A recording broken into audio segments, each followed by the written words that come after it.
বন্ধুরা, আজকের এই রিডিং শুরু করার আগে তোমাকে একটা প্রশ্ন করতে চাই।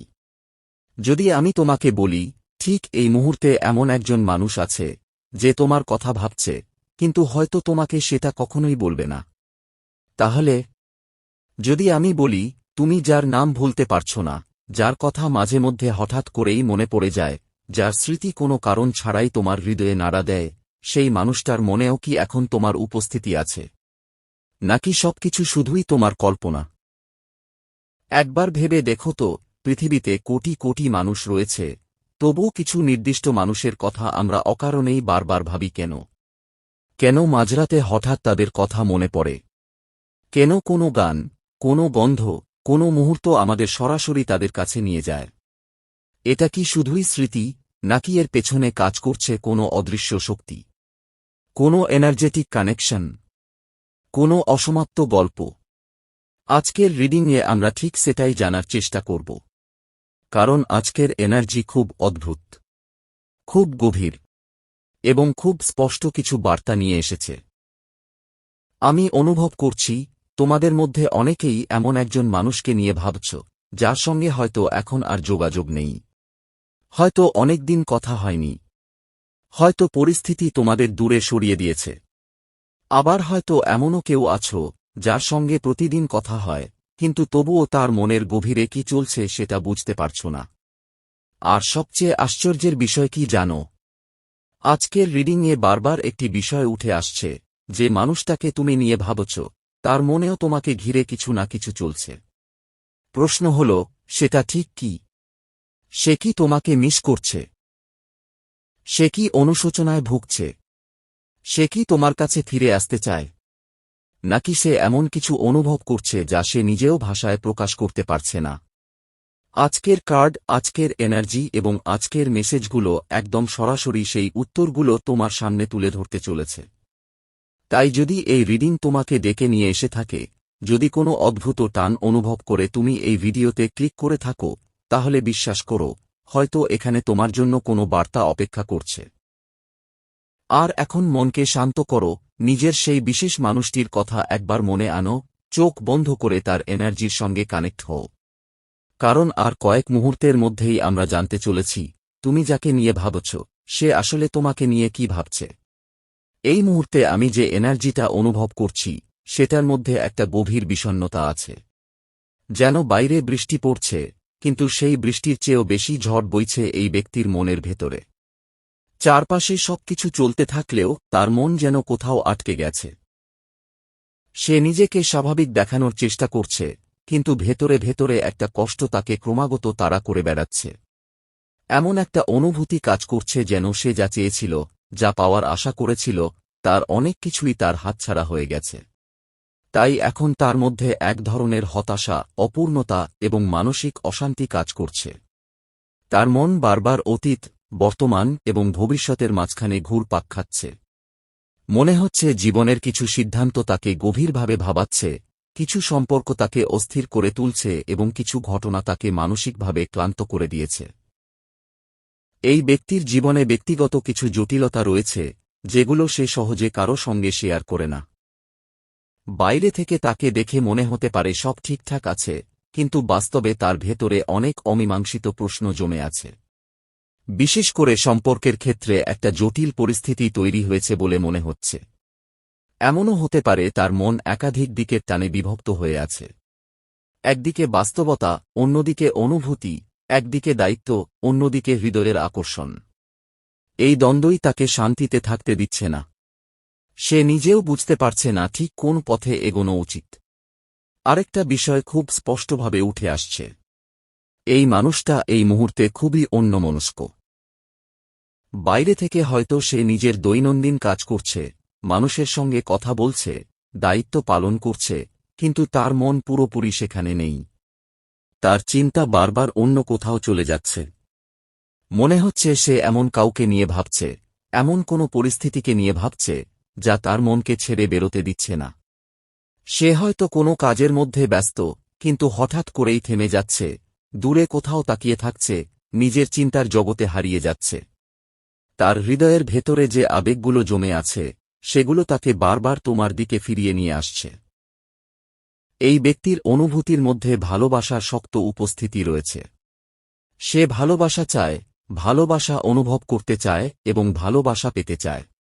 তার মনের গভীরে একটি আকাঙ্ক্ষা আছে, কেউ তাকে বুঝুক, কেউ তার হৃদয়ের ভাষা শুনুক, কেউ তাকে এমনভাবে গ্রহণ করুক যেমন সে সত্যিকারের। আর সেই জায়গায় তোমার এনার্জি বারবার তার মনে প্রবেশ করছে। যদিও তার চারপাশে আরও অনেক কিছু ঘটছে, যদিও তার জীবনে অন্য মানুষ বা অন্য সম্পর্কের উপস্থিতি থাকতে পারে, তবুও বর্তমান মুহূর্তে তার মনোযোগের একটি বড় অংশ তোমাকে ঘিরেই আবর্তিত হচ্ছে। সে জানতে চাইছে তুমি কেমন আছো, কি ভাবছ, তোমার জীবনে কি চলছে এবং তুমি তাকে নিয়ে আদৌ কিছু অনুভব করো কিনা। তবে এখানে একটা জটিল দিকও আছে। এই ব্যক্তি অত্যন্ত চালাক, বুদ্ধিমান এবং নিজের আবেগকে আড়াল করতে ওস্তাদ। তার মন একদিকে যা বলে, তার আচরণ অনেক সময় ঠিক তার উল্টো ছবি তুলে ধরে। সে এমন একজন মানুষ যে একই সঙ্গে একাধিক সম্ভাবনা নিয়ে ভাবতে পারে। তাই তার মনের মধ্যে কনফিউশনও প্রবল। কখনো মনে হচ্ছে সে অতীতের দিকে তাকিয়ে আছে, কখনো বর্তমানকে আঁকড়ে ধরছে, আবার কখনো ভবিষ্যৎ নিয়ে স্বপ্ন দেখছে। সে যেন এক ক্রসরোডে দাঁড়িয়ে আছে, যেখানে একাধিক রাস্তা সামনে খোলা, কিন্তু কোন পথে যাবে সে নিজেও নিশ্চিত নয়। সবচেয়ে মজার ব্যাপার হল, এই ব্যক্তির বাইরের ব্যক্তিত্ব আর ভেতরের বাস্তবতার মধ্যে আকাশপাতাল পার্থক্য রয়েছে। বাইরে থেকে তাকে দেখে মনে হবে সে খুব আত্মবিশ্বাসী, খুব দৃঢ়চেতা, সবকিছু নিয়ন্ত্রণে রাখতে জানে। তার চলাফেরা, কথা বলার ধরন, আত্মপ্রকাশ, সবকিছুতেই একটা দাপট রয়েছে। তাকে দেখে কেউ বুঝতেই পারবে না যে তার মনেও এত দ্বিধা, এত অনিশ্চয়তা, এত আবেগের ঝড় বইতে পারে। সে এমনভাবে নিজেকে উপস্থাপন করে যেন পৃথিবীর কোনো কিছুই তাকে নাড়া দিতে পারে না। কিন্তু বাস্তবে তার হৃদয়ের ভেতরে অনেক অস্থিরতা জমে আছে। আমি এখানে একটা অহংকারের এনার্জিও অনুভব করছি। এই ব্যক্তির মধ্যে কোথাও না কোথাও এমন একটা বিশ্বাস কাজ করে যে সে অন্যদের তুলনায় একটু বেশি আকর্ষণীয়, একটু বেশি গুরুত্বপূর্ণ, একটু বেশি প্রভাবশালী। সে অভ্যস্ত মানুষকে নিজের প্রতি আকৃষ্ট হতে দেখতে। সে জানে তার মধ্যে এমন কিছু আছে যা মানুষকে টানে। আর সেই কারণেই মাঝে মাঝে সে নিজের গুরুত্ব সম্পর্কে অতিরিক্ত সচেতন হয়ে পড়ে। তার মনে এমনও হতে পারে যে মানুষ শেষ পর্যন্ত তার কাছেই ফিরে আসে, মানুষ তাকে ভুলতে পারে না, মানুষ তার জন্য অপেক্ষা করে। এই মানসিকতা কখনো কখনো তাকে বাস্তবতা থেকে দূরে সরিয়ে নিয়ে যায়। আর এখানেই আসে সবচেয়ে গুরুত্বপূর্ণ বিষয়টি। এই ব্যক্তি তোমার দুর্বলতা জানে। সে জানে তুমি তাকে কতটা গুরুত্ব দিয়েছ, কতটা ভালোবেসেছ, কতটা বিশ্বাস করেছ। সে জানে এমন একটা সময় ছিল যখন তার একটি হাসি তোমার দিন ভালো করে দিতে পারত, তার একটি কষ্ট তোমার রাতের ঘুম কেড়ে নিতে পারত। তুমি হয়তো ভালোবাসার জায়গা থেকে তার খেয়াল রেখেছিলে, তার পছন্দকে গুরুত্ব দিয়েছিলে, তাকে খুশি করার চেষ্টা করেছিলে। কিন্তু সে অনেক সময় সেই ভালোবাসাকে স্বাভাবিক বলে ধরে নিয়েছে। এমনকি কিছু ক্ষেত্রে সেই অনুভূতির সুযোগও নিয়েছে। কারণ সে বুঝেছিল তোমার হৃদয়ে তার জন্য একটি বিশেষ জায়গা আছে। এই মানুষটার মধ্যে নিয়ন্ত্রণ করার প্রবণতাও প্রবল। সে চায় পরিস্থিতি তার ইচ্ছামতো চলুক। সে চায় সম্পর্কের লাগাম তার হাতে থাকুক। সে চায় মানুষ তার কথা শুনুক, তার সিদ্ধান্তকে গুরুত্ব দিক, তার উপস্থিতিকে কেন্দ্র করে চলুক। অনেক সময় সে বুঝতেও পারে না যে এই মানসিকতা অন্যের জন্য কতটা কষ্টের হতে পারে। তার আত্মবিশ্বাস এত বেশি যে মাঝে মাঝে সেটি আত্মবিশ্বাসের সীমা ছাড়িয়ে আত্মহংকারে পরিণত হয়। সে মনে করে সে সব বুঝে, সব জানে, সব সামলাতে পারে। কিন্তু বাস্তবে তার নিজের হৃদয়ের ভেতরের জটগুলোই সে পুরোপুরি খুলতে পারেনি। এই মুহূর্তে তার মনের সবচেয়ে বড় লড়াই বাইরে নয়, ভেতরে। সে নিজের অনুভূতির সঙ্গে লড়ছে, নিজের সিদ্ধান্তের সঙ্গে লড়ছে, নিজের অতীতের সঙ্গে লড়ছে। আর সেই লড়াইয়ের মাঝখানে তোমার উপস্থিতি বারবার ফিরে আসছে। হয়তো সে তা স্বীকার করবে না, হয়তো মুখে কিছু বলবে না, হয়তো নিজেকে খুব শক্ত দেখাবে, কিন্তু তার চিন্তার জগতে তোমার জন্য একটি জায়গা এখনও রয়ে গেছে। আর সেই কারণেই তার মন পুরোপুরি শান্ত হতে পারছে না। কারণ কিছু সম্পর্ক শেষ হয়ে গেলেও তাদের এনার্জি শেষ হয় না। কিছু অনুভূতি দূরে চলে গেলেও তাদের প্রতিধ্বনি হৃদয়ের ভেতরে অনেকদিন ধরে বেঁচে থাকে। এই মুহূর্তে সে ঠিক সেই প্রতিধ্বনির মধ্য দিয়েই হাঁটছে। এই সম্পর্কের সবচেয়ে জটিল দিকটি হল, তুমি যেটাকে নিঃস্বার্থ ভালোবাসা হিসেবে দেখেছিলে, সেই মানুষটি অনেক সময় সেটাকেই নিজের গুরুত্বের প্রমাণ হিসেবে দেখেছে। তুমি তার পাশে থেকেছ, তার ভালো মন্দে সঙ্গ দিয়েছ, তার মন খারাপের সময় তাকে সাহস দিয়েছ, তার সাফল্যে আনন্দ পেয়েছ, তার ব্যর্থতায় তাকে ভেঙে পড়তে দাওনি। তোমার কাছে এগুলো ছিল ভালোবাসার স্বাভাবিক প্রকাশ।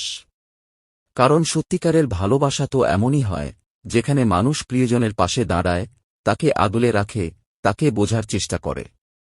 কিন্তু এই ব্যক্তির দৃষ্টিভঙ্গি সবসময় একই রকম ছিল না। কোথাও না কোথাও সে তোমার এই ভালোবাসাকে নিজের অহংকারের খাদ্যে পরিণত করেছে। তার মনে এমন একটি বিশ্বাস জন্মেছিল যে তুমি তাকে ছাড়া চলতে পারবে না, তুমি সবসময় তার কথাই শুনবে, তুমি সবসময় তাকে কেন্দ্র করেই নিজের পৃথিবী সাজিয়ে রাখবে। সে ভেবেছে তোমার অনুভূতিগুলো তার নিয়ন্ত্রণে আছে। যখন ইচ্ছে তোমাকে কাছে টানবে, যখন ইচ্ছে দূরে সরিয়ে দেবে, আর তবুও তুমি থেকে যাবে। এই মানসিকতাই ধীরে ধীরে সম্পর্কের মধ্যে ভারসাম্য নষ্ট করেছে। কারণ ভালোবাসা কখনো নিয়ন্ত্রণ নয়, ভালোবাসা কখনো কারো স্বাধীনতা কেড়ে নেওয়ার নাম নয়। কিন্তু এই ব্যক্তি অনেক সময় সম্পর্ককে এমনভাবে দেখেছে, যেন সবকিছু তার শর্তে চলবে। সে চেয়েছে আবেগের লাগাম তার হাতে থাকুক। সে চেয়েছে সম্পর্কের কেন্দ্রবিন্দুতে শুধু তার চাওয়া পাওয়াই গুরুত্ব পাক। আর এই কারণেই তুমি ধীরে ধীরে অনুভব করতে শুরু করেছিলে যে তোমাদের দুজনের এনার্জি আর আগের মতো মিলছে না। তুমি যেভাবে সম্পর্কটাকে দেখছিলে, সে সেভাবে দেখছিল না। তুমি যেখানে হৃদয় দিয়ে আগলে রাখতে চাইছিলে, সেখানে সে অনেক সময় হিসাব করে এগোচ্ছিল। তুমি যেখানে নিরাপত্তা খুঁজছিলে, সেখানে সে অনেক সময় প্রভাব বিস্তার করতে চাইছিল। তবুও তুমি চেষ্টা করেছিলে, বারবার চেষ্টা করেছিলে। সম্পর্কটাকে বাঁচিয়ে রাখার জন্য নিজের দিক থেকে যতটা সম্ভব সমঝোতা করেছিলে। নিজের চাওয়াগুলোকে পিছনে সরিয়ে তার প্রয়োজনকে গুরুত্ব দিয়েছিলে। কিন্তু একটা সময়ের পরে তোমার মন প্রশ্ন করতে শুরু করে। তুমি ভাবতে শুরু করো, কেন এত চেষ্টা করার পরও তুমি শান্তি পাচ্ছ না? কেন এই সম্পর্কে থেকে থেকেও তোমার মনে এক ধরনের শূন্যতা তৈরি হচ্ছে? কেন ভালোবাসার জায়গায় বারবার কষ্ট, সন্দেহ, ভুল বোঝাবুঝি আর মানসিক অস্থিরতা এসে দাঁড়াচ্ছে? তখনই তোমার মনে প্রথমবারের মতো সেই প্রশ্নটি আসে, এই সম্পর্ক কি সত্যিই আমার জন্য? নাকি এটি এমন একটি সম্পর্ক যা আমাকে কিছু শেখানোর জন্য এসেছে? কারণ তুমি লক্ষ্য করেছিলে, যতই তুমি সাপোর্ট করো না কেন, যতই তুমি পাশে থাকো না কেন, এই মানুষটির মধ্যে সেই অনুশোচনা, সেই নম্রতা বা নিজের ভুল স্বীকার করার প্রবণতা খুব একটা দেখা যায় না। বরং অনেক সময় তার ব্যবহার দেখে মনে হয়েছে, যেন সে কোনো অসাধারণ অর্জন করেছে এবং সবাইকে সেটা মেনে নিতে হবে। তার ভঙ্গি, তার আচরণ, তার আত্মবিশ্বাস অনেক সময় এমন পর্যায়ে পৌঁছে গেছে যে সেখানে অন্যের অনুভূতির জন্য জায়গা কমে গেছে। আর এই কারণেই তুমি ধীরে ধীরে ক্লান্ত হয়ে পড়েছ। তোমার মনে হয়েছে এই সম্পর্ককে ধরে রাখা যেন একটি অন্তহীন লড়াই। প্রতিটি পদক্ষেপে নতুন চ্যালেঞ্জ, নতুন ভুল বোঝাবুঝি, নতুন আঘাত। কখনো তৃতীয় কোনো ব্যক্তি, কখনো বাইরের প্রভাব, কখনো তার নিজের আচরণ, সব মিলিয়ে তুমি অনুভব করেছ যে সম্পর্কের পথটা খুব সহজ নয়। অনেক সময় তুমি নিজেকেই প্রশ্ন করেছ, এই সম্পর্ক কি আমাকে সুখ দিচ্ছে, নাকি শুধু পরীক্ষা নিচ্ছে? আমি কি সত্যিই ভালোবাসা পাচ্ছি, নাকি শুধু অপেক্ষা করছি সেই ভালোবাসার জন্য? কিন্তু এখানেই গল্পের সবচেয়ে গভীর অংশটি লুকিয়ে আছে। কারণ সমস্ত কষ্ট, সমস্ত হতাশা এবং সমস্ত সন্দেহের মধ্যেও এই সম্পর্কটাকে তুমি পুরোপুরি ভুলে যেতে পারোনি। কারণ এটি শুধু কয়েকদিনের পরিচয় নয়। এই সংযোগের মধ্যে এমন কিছু আছে যা খুব গভীরে গিয়ে স্পর্শ করেছে তোমাকে। যখন সম্পর্কটা সুন্দর ছিল, তখন তোমরা শুধু প্রেমিক প্রেমিকা ছিলে না, তোমরা একে অপরের বন্ধু ছিলে। তোমরা একে অপরের অনুভূতি বুঝতে, একে অপরের মনের কথা শুনতে। সেই স্মৃতিগুলো আজও তোমার ভেতরে বেঁচে আছে। হয়তো আজ তুমি তার উপর আগের মতো ভরসা করতে পারো না। হয়তো আজ তার কথায় তোমার মনে সন্দেহ জাগে। হয়তো তুমি অনুভব করো যে সে বদলে গেছে, তার আচরণ বদলে গেছে, তার অগ্রাধিকার বদলে গেছে। কিন্তু তবুও তোমার হৃদয়ের এক কোণে সেই পুরনো সম্পর্কের স্মৃতি রয়ে গেছে। কারণ এমন কিছু সংযোগ থাকে যেগুলোকে যুক্তি দিয়ে ব্যাখ্যা করা যায় না। যতই দূরে যাও, যতই ভুলে যাওয়ার চেষ্টা করো, মনে হয় অদৃশ্য কোনো সুতো এখনও দুজনকে কোথাও না কোথাও বেঁধে রেখেছে। এই কারণেই আজ তুমি সম্পূর্ণভাবে তার দিকে তাকিয়ে নেই, বরং নিজের দিকে তাকাতে শুরু করেছ। একসময় তোমার সব চিন্তা ছিল সে কি চায়, সে কি ভাবছে, সে তোমাকে কতটা ভালোবাসে। কিন্তু এখন ধীরে ধীরে প্রশ্নগুলো বদলাচ্ছে। এখন তুমি নিজেকে জিজ্ঞাসা করছ, আমি কি চাই? আমার মন কি চায়? আমার আত্মা কি খুঁজছে? আমি আসলে কেমন সম্পর্কের যোগ্য? এই পরিবর্তনটাই সবচেয়ে গুরুত্বপূর্ণ। কারণ তুমি বুঝতে শুরু করেছ যে নিজের সুখের দায়িত্ব অন্য কারো হাতে তুলে দিলে বারবার ভেঙে পড়তে হয়। তাই এখন তুমি নিজের আবেগকে নিজে বোঝার চেষ্টা করছ, নিজের চাহিদাগুলোকে গুরুত্ব দিচ্ছ, নিজের জীবনে এমন এক শান্তি খুঁজছ যা অন্য কারো উপস্থিতি বা অনুপস্থিতির উপর নির্ভর করে না। তবুও সত্যিটা হল, এই মানুষটির প্রতি তোমার আকর্ষণ পুরোপুরি শেষ হয়ে যায়নি। তার মধ্যে এমন কিছু আছে যা এখনও তোমাকে টানে। হয়তো তার ব্যক্তিত্ব, হয়তো তার উপস্থিতি, হয়তো তার কোনো বিশেষ গুণ, হয়তো সেই প্রথম দিনের অনুভূতিগুলো, কিছু একটা এখনও তোমার হৃদয়ের দরজায় কড়া নাড়ে। তুমি সব কিছু বুঝতে পারো, তার ভুলগুলো দেখো, তার সীমাবদ্ধতাগুলোও জানো, তবুও মাঝে মাঝে তাকে মনে পড়ে। মাঝে মাঝে মনে হয়, যদি একদিন সবকিছু ঠিক হয়ে যেত। আর এই অনুভূতি শুধু তোমার একার নয়। এই ধরনের রিডিং যারা দেখছে, তাদের অনেকের মধ্যেই একই আকাঙ্ক্ষা কাজ করছে। অনেকেই চায় সেই মানুষটি একদিন ফিরে আসুক। অনেকেই চায় একদিন ভুল বোঝাবুঝি দূর হোক। অনেকেই চায় যে সম্পর্ক একসময় ভেঙে গিয়েছিল, সেটি আবার নতুন করে গড়ে উঠুক। সবাই হয়তো মুখে বলে না, কিন্তু হৃদয়ের গভীরে কোথাও না কোথাও সেই ইচ্ছেটা রয়ে যায়। তাই এই মুহূর্তের এনার্জি বলছে, তুমি এখন এক বিশেষ যাত্রাপথে আছো। এটি শুধু কাউকে ফিরে পাওয়ার যাত্রা নয়। এটি নিজেকে খুঁজে পাওয়ার যাত্রা। এটি নিজের হৃদয়ের সত্যকে বোঝার যাত্রা। তুমি হয়তো এখনও উত্তর খুঁজছ, এখনও ভবিষ্যৎ নিয়ে ভাবছ, এখনও জানতে চাইছ এই সম্পর্কের শেষ কোথায়। কিন্তু তার থেকেও বড় কথা হল, তুমি ধীরে ধীরে নিজের ভেতরের শক্তিকে আবিষ্কার করছ। আর অনেক সময় সেই আবিষ্কারই জীবনের সবচেয়ে বড় ভালোবাসার শুরু হয়ে ওঠে। তো বন্ধুরা, এই ছিল আজকের স্পেশাল ডিভাইন রিডিং মেসেজ। এই মেসেজ যদি আপনাদের ভালো লেগে থাকে তাহলে ভিডিওটিতে লাইক করে চ্যানেলটিকে সাবস্ক্রাইব করে রাখুন। দেখা হবে পরবর্তী ভিডিওতে। ধন্যবাদ।